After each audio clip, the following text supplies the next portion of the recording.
Tu casses, tu répares, tu salis, tu nettoies, tu défies l'autorité, on t'apprend à la respecter. Madame la Présidente, Mesdames et Messieurs de toute société humaine, c'est de regarder en face l'avenir qui se...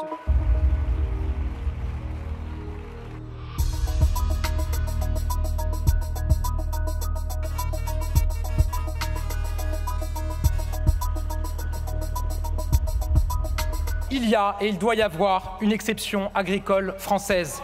Je suis lucide face à l'empilement des normes, face aux décisions qui tombent d'en haut et qui parfois tombent d'on ne sait où. L'agriculture doute, elle aussi, et elle attend des réponses et des solutions. Nous serons au rendez-vous sans aucune ambiguïté.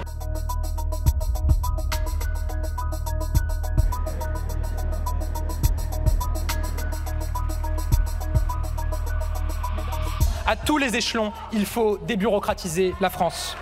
Avec les Français, avec les professionnels, avec les élus. Nous regarderons les démarches qui peuvent être améliorées. Tous les sujets sont sur la table. Mon seul objectif, c'est de libérer les Français dans leurs initiatives, c'est de les laisser vivre.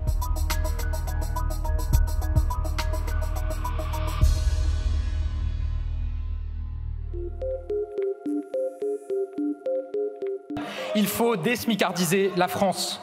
On ne peut accepter une France où beaucoup sont condamnés à rester proches du SMIC toute leur carrière.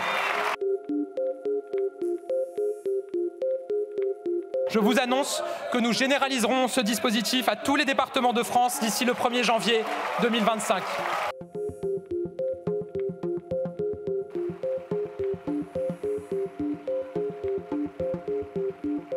Je nommerai un émissaire chargé d'aller chercher à l'étranger des médecins qui voudraient venir exercer en France. Et nous devons trouver les moyens de faire revenir nos jeunes Français qui sont partis étudier à l'étranger.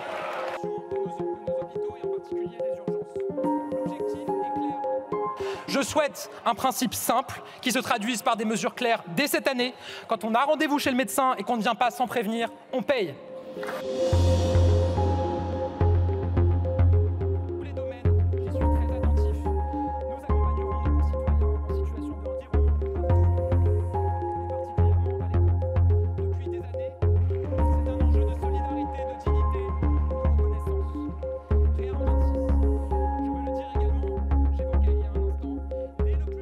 Nous devons disposer de sanctions adaptées pour les mineurs de moins de 16 ans.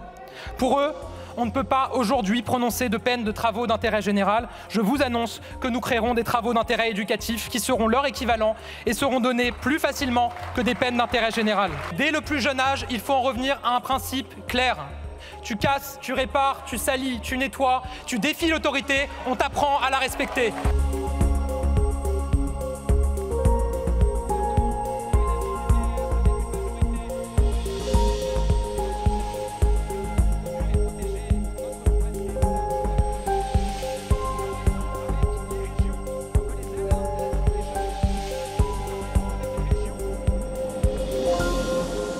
Notre jeunesse veut s'engager, participer, aider. Elle le fait déjà beaucoup d'ailleurs. Elle se demande parfois comment être utile pour la planète.